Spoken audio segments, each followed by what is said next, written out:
Peace. It is Bo. It is January 27, 2026. It is the year of the fire horse. And I just want you to know, if you are going through something right now, we are still shedding. We are shedding until March 20th. We are still shedding from 2025, which was the snake year. So release all that does not belong to you, all negative thinking, all old patterns, all old programming. Let it go. Thank you for sharing life with me today. I think I got some really great soul food for you. And I really want to talk about, let me just get myself positioned. I really want to talk about unwavering faith, what it means to be unwavered in our faith, and how important it is in this healing journey. I want to tell you something. I have tried to record this 4 times. Yesterday, I recorded 47 minutes worth of this, and my mic was turned off. So I know that I have to push through and fight against whatever it is trying to stop me from getting this message out there, because this message is powerful and somebody needs to hear it. So I'm going to be the seer and the messenger and let Holy Spirit speak through me and give you what you need. Let me be of service to you in a positive, uplifting, motivating, loving, unconditional way. I got construction going on at my neighbor's place, and everything is trying to stop me from doing this message, and I'm not going to stop. So I want to read some scriptures to you today. I want to read a Metaphysical Bible Dictionary definition. I have 2 different books here. I have Leadership for the Age of Higher Consciousness. I want to read something out of there. And I also have How to Win Friends and Influence People. I have something I want to read out of that book. And I have a command for you. I know it's been a minute since I did a command. I think this might be my first command for 2026. I'm not sure, but we're going to do a command. So today's video is all about unwavering in our faith. When we look at the Bible is not just surface value. You have to look at every layer of the Bible. The Bible is layered 3 different ways. And so this Metaphysical Bible Dictionary, it helps me. And it helps me to decode and explain how we are supposed to use the Holy Bible as a tool for every aspect of our life, especially on a mental level. Peter means faith.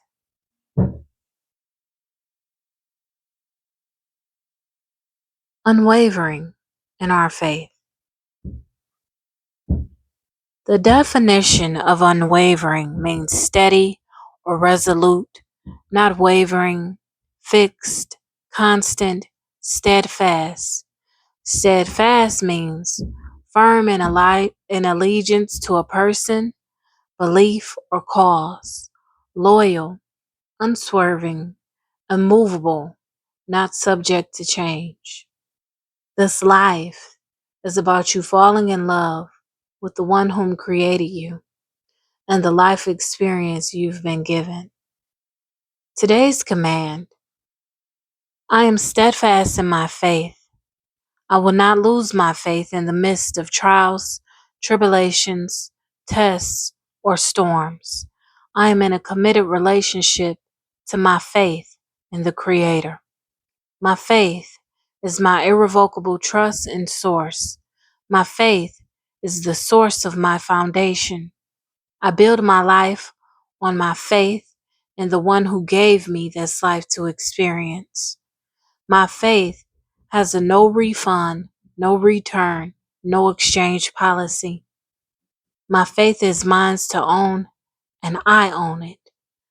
I think, therefore I am. I am faithful, therefore I am. I trust Source, therefore my faith exists, unwavering. So when we think about the law of attraction, is it really the law of attraction or is it the law of faith? Aha! I bet you never even thought about it like that, right? Well, let's think about it. Is it the law of attraction or is it the law of faith? I have lost my pen. I don't know where it is. Okay, well, we're not going to worry about it. So, you can always go back and re-listen to the command and pause it and say it as I say it or however you want to do it, or just read it in your head as I'm saying it. It's still the same. It takes the same effect. So I want to go to the Metaphysical Bible Dictionary first.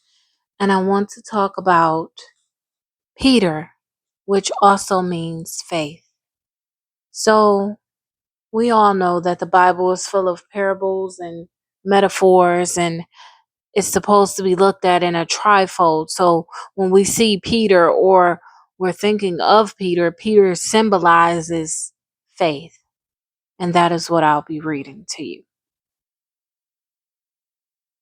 Peter, hard, compact, strong, firm, unyielding, a large stone, a rock, a cliff.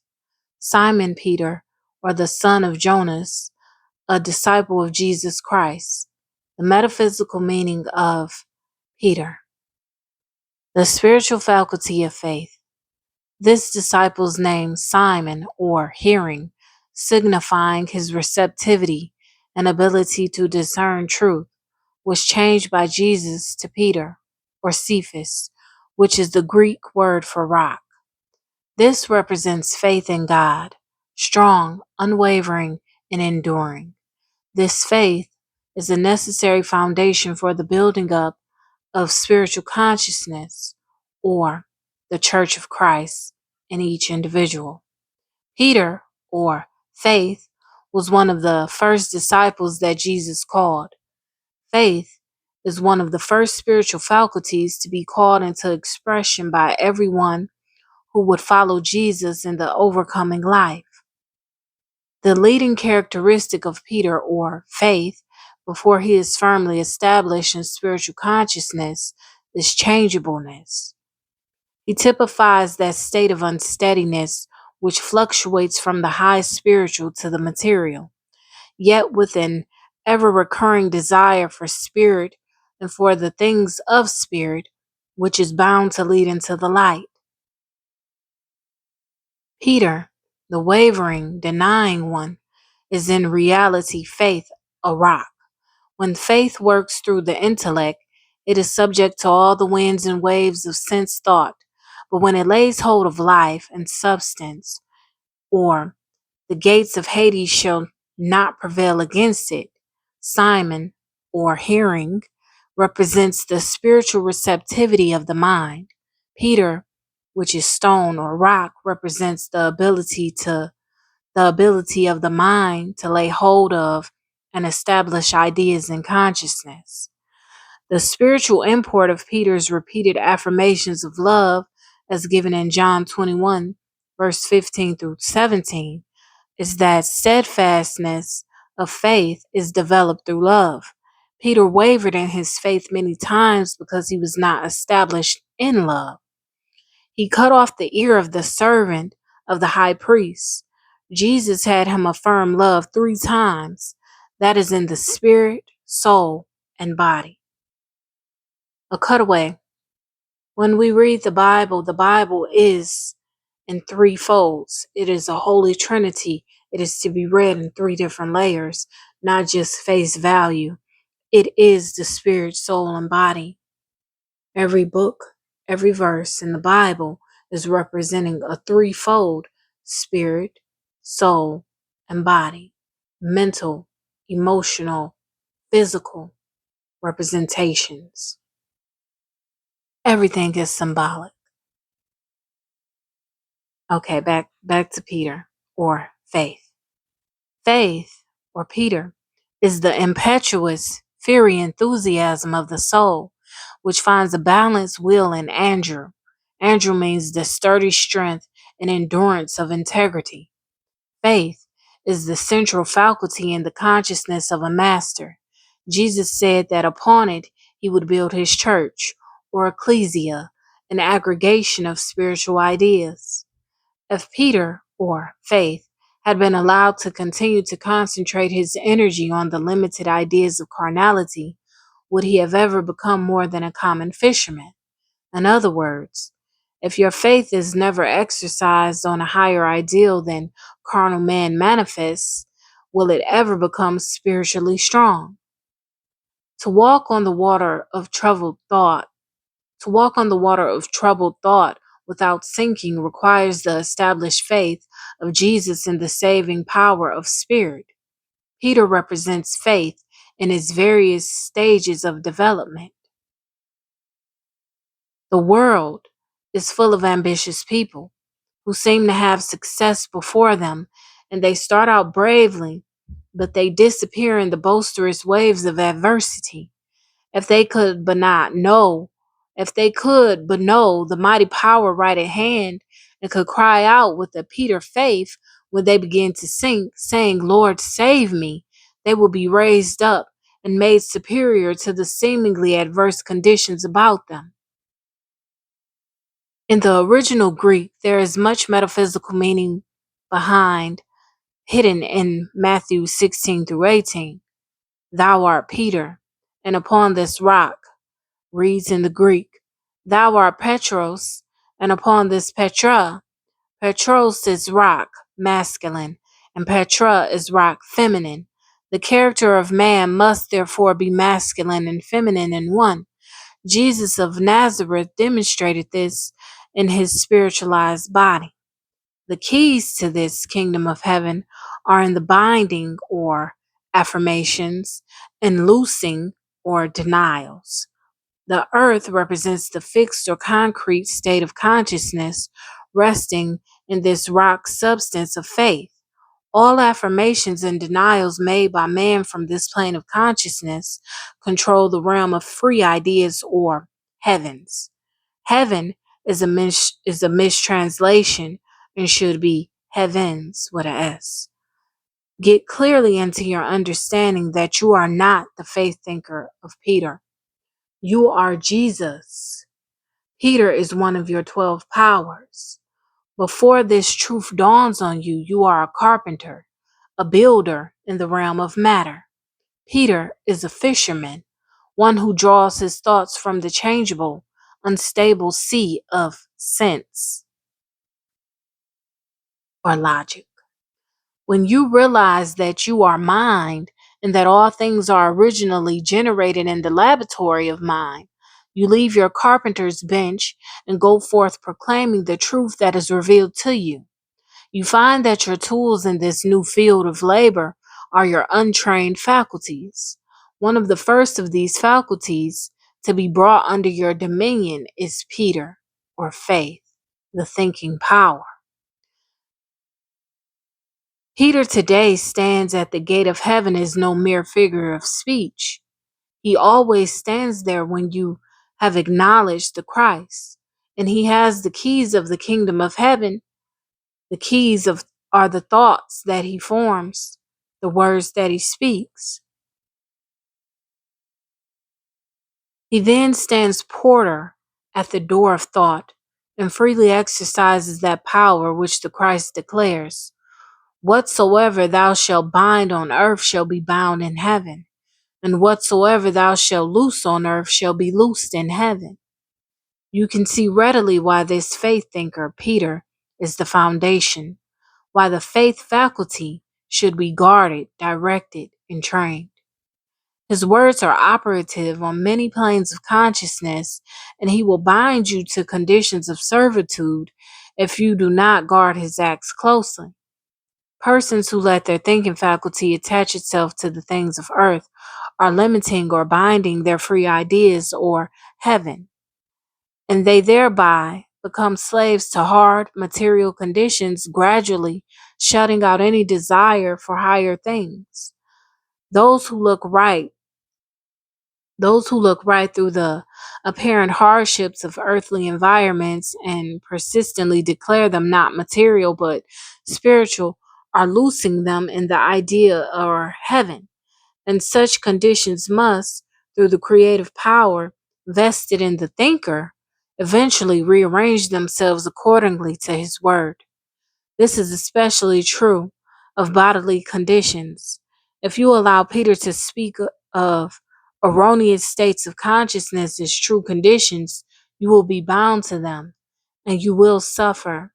But if you see to it that he pronounces them free from errors of sense, they will be loosed. Until faith is thoroughly identified with the Christ, you will find that the Peter faculty in you is a regular weathercock.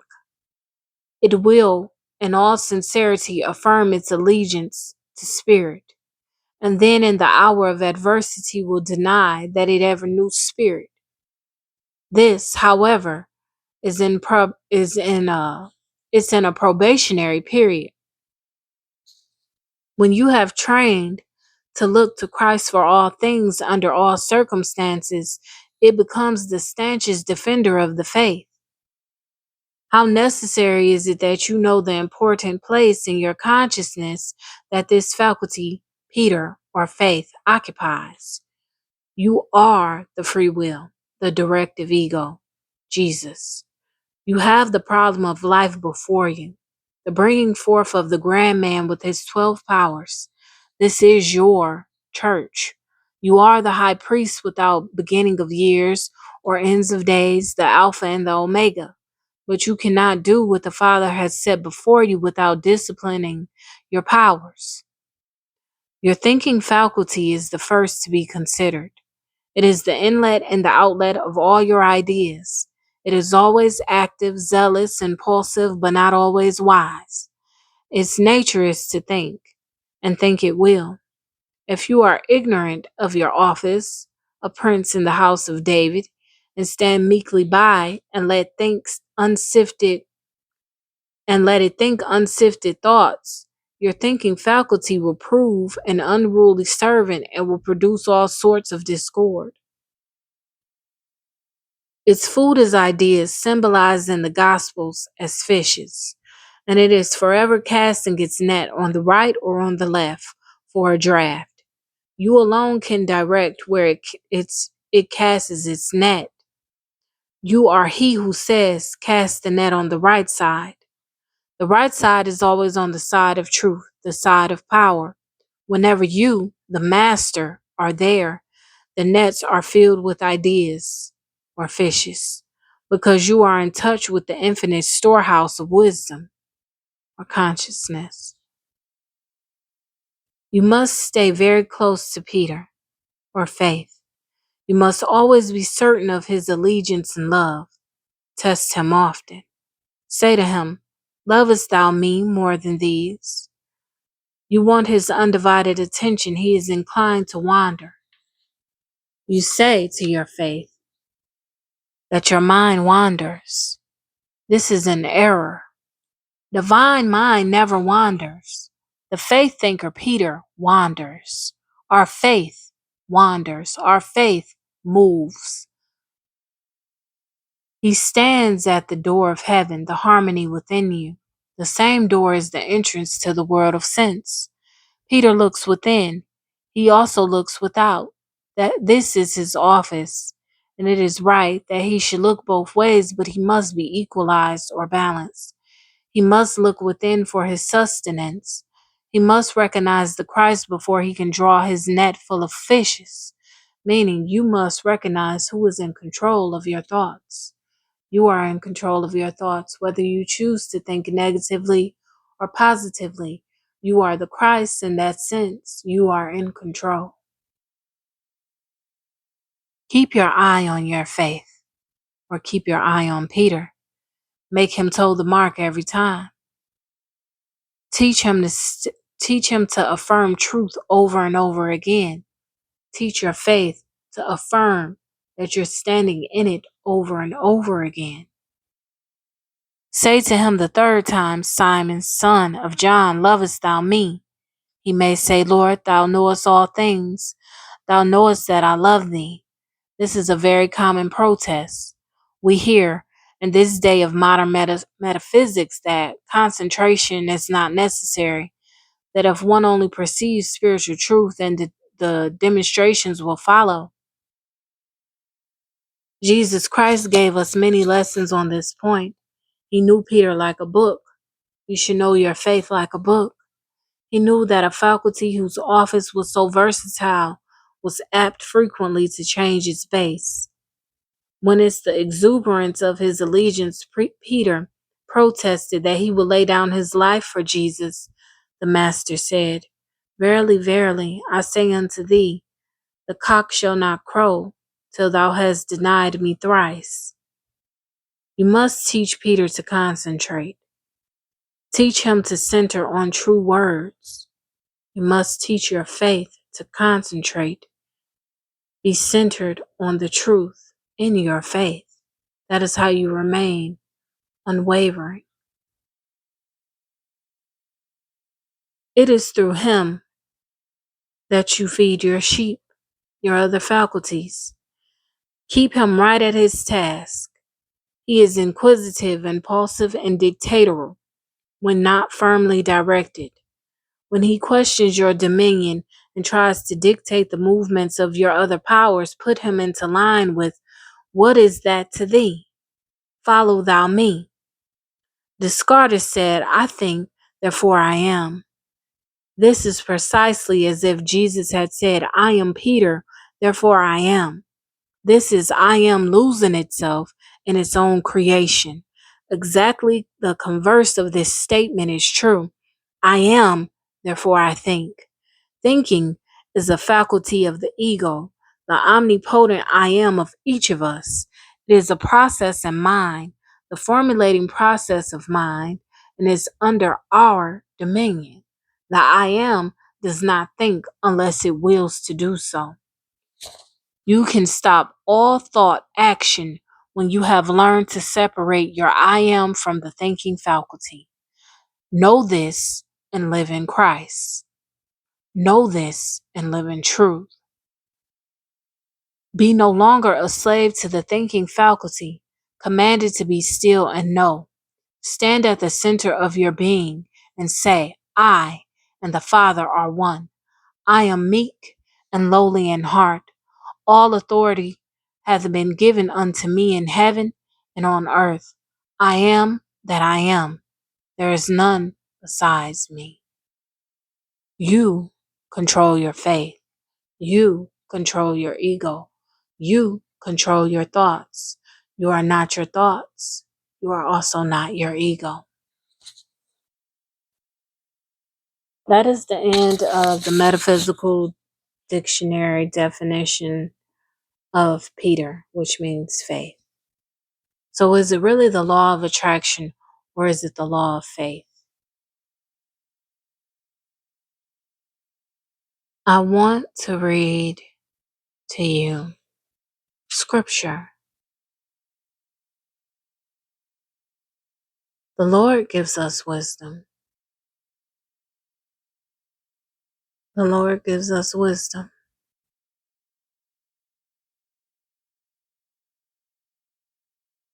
Just a second. Let's see. I am going to read Proverbs.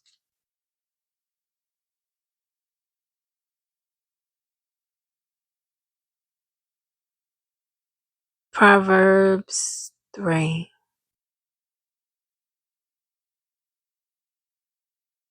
My son, forget not my law, but let thine heart keep my commandments. For length of days and long life and peace shall they add to thee.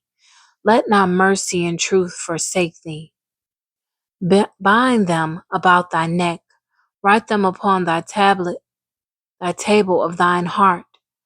So shalt thou find favor, and good understanding in the sight of God and man. Trust in the Lord with all thine heart, and lean not unto thy own understanding. In all thy ways acknowledge him, and he shall direct thy paths. Be not wise in thy own eyes. Fear the Lord and depart from evil. It shall be health to thy vessel, and marrow to thine bones. Honor the Lord with thy substance, and with the first fruits of all thine increase. So shall thy barns be filled with plenty, and thy presses shall burst out with new wine. My son, despise not the chastening of the Lord, neither be weary of his correction. For whom the Lord loveth he corrected, even as a father the son in whom he delighteth. Happy is the man that findeth wisdom, and the man that getteth understanding. For the merchandise of it is better than the merchandise of silver, and the gain thereof than fine gold. She is more precious than rubies, and all the things that thou canst desire are not to be compared unto her.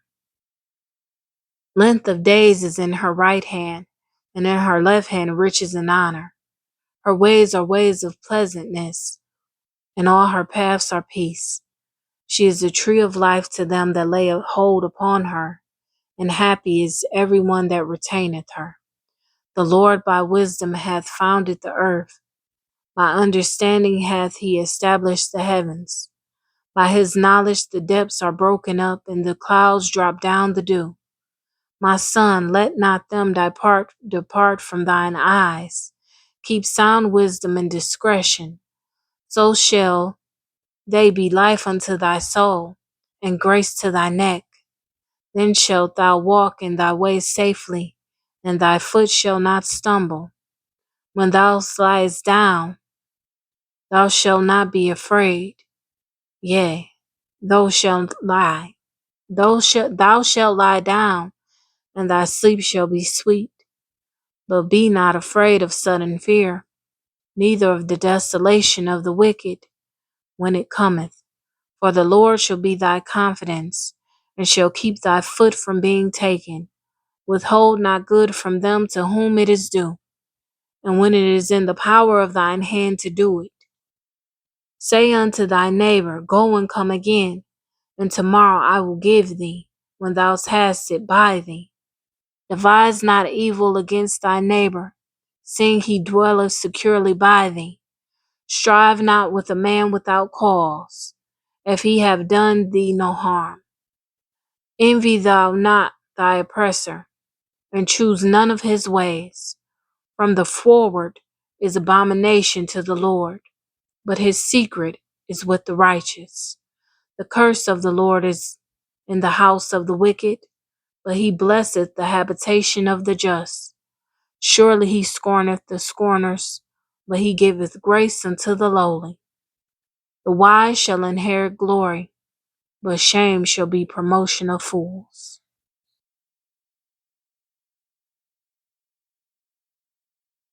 We must be unwavering in our faith.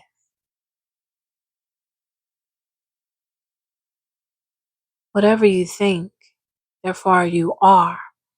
That's what you become. Our programmings, our words or swords, what has been said, spoken over us, what we have seen or heard. To reprogram ourselves, we must make the conscious decision to retrain our thoughts, to control our thoughts, to choose a positive thought instead of a negative thought, to realize we are the masters of our own minds. Jesus, the Christ, showed us the way through the Sacred Heart. God, Source, the Creator, is our strength. The heart, truth, the faith is our foundation.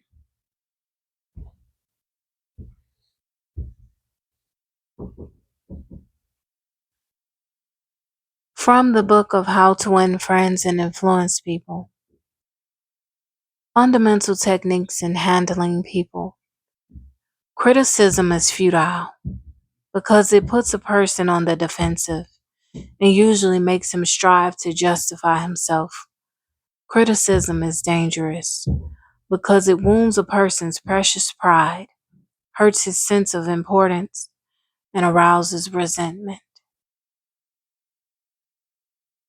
A lot of people have lost their faith because they have been criticized for it.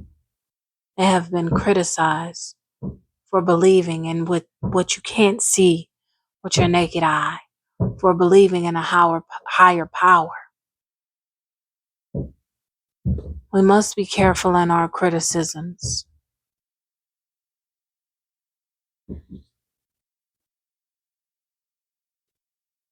Leadership for an age of higher consciousness. We must release and balance negative energy. We must release our affirmations and our denials. We must keep our affirmations and release our denials. I'm sorry.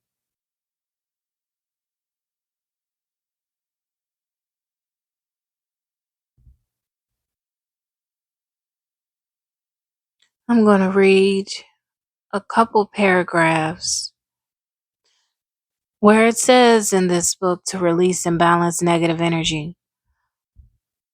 It says, modern medicine is slowly coming to accept the reality of mind over matter, recognizing the power of the mind to influence the functioning of the human body.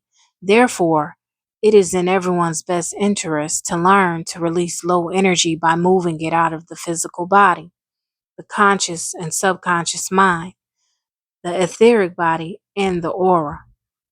People can accomplish People can accomplish this by dissipating it through a conscious release of old grudges and resentments, or by deliberately shattering it into smaller components in order to make the subsequent release more effortless.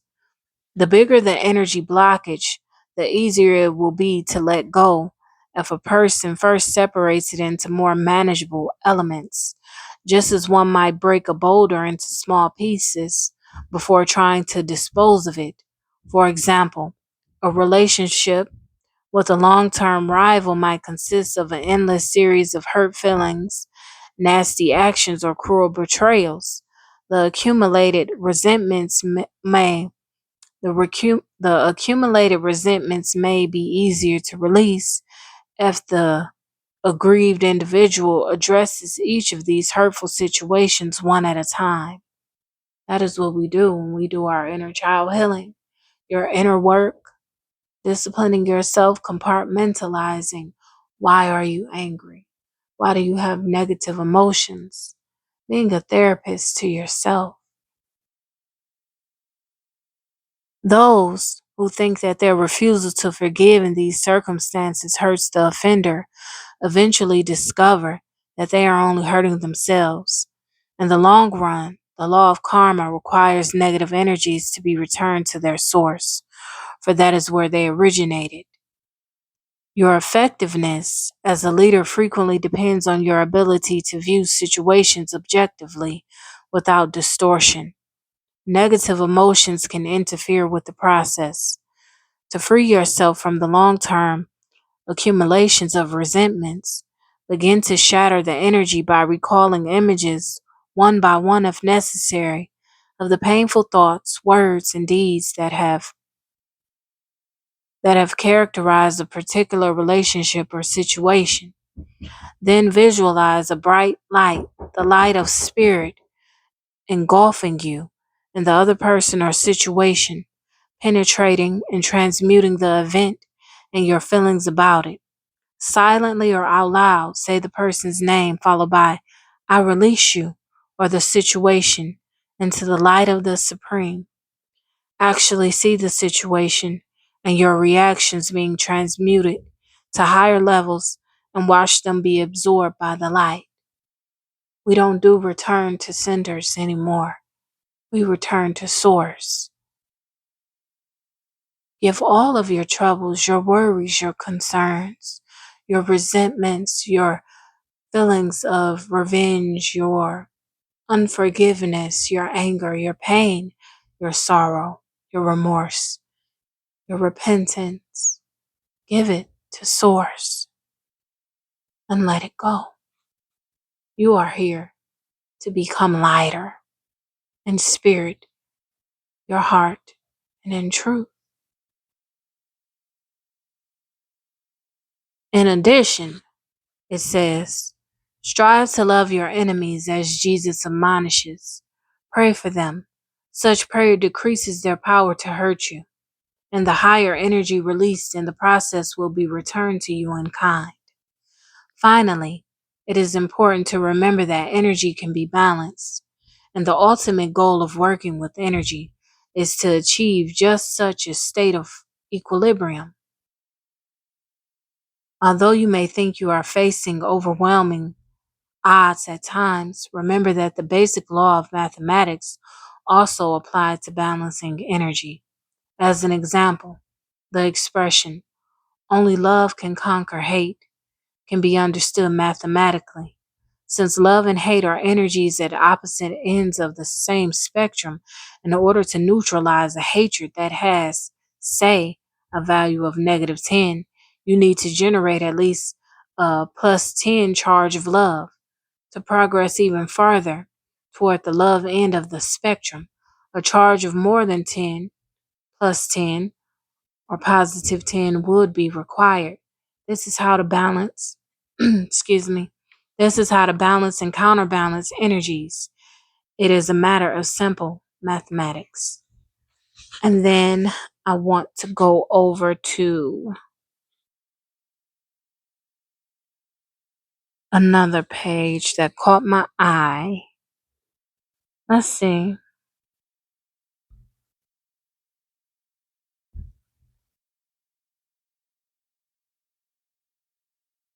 In negative situations, you can remember that an evolved soul works to help humanity and serve God under all circumstances. You can be of service to beings who are not in physical bodies, as well as those who are. Do not be afraid. Disembodied beings are often like children. They are usually just being mischievous without harmful intent, or they are wandering in confusion and need assistance. Actually, even if their intentions are sinister, fear is not useful because it will attract them even more and cause more greater disturbance. Once again, you can always rest assured that love, a real energy, conquers all. Often these beings just need to be guided and released from their state of imprisonment. By speaking positive, reassuring thoughts and engaging them spiritually, you will help to free them. In addition, your higher, loving energy will neutralize negativity. This is why we call on Jesus.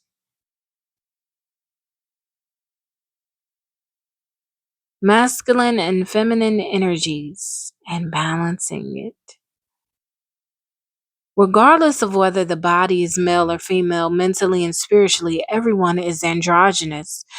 In a world psychologically programmed to believe that one sex is more important than the other, the statement may provoke some resistance or perhaps even a violent reaction. However, any opposition to this reality is futile because such androgyny, like reincarnation in the karmic scoreboard, is a universal reality that cannot be changed by egocentric, egocentrism egocentrism, or a need to dominate and manipulate. This planet, the loving mother of all physical life, is in pain, suffering from an overdose of misused masculine energy. She needs a massive injection of feminine energy in order to regain her balance and prevent human beings from destroying her and themselves in the process. One might wonder, since the planet needs more feminine energy, why women cannot give it to her? Indeed, they can, and they are doing so. However, Even if all the women on this planet use their entire right brains, and they have been doing a fantastic job for centuries, especially under oppressive circumstances, the result would still be insufficient. The reason is simple: women only control 50% of the feminine energy on this planet,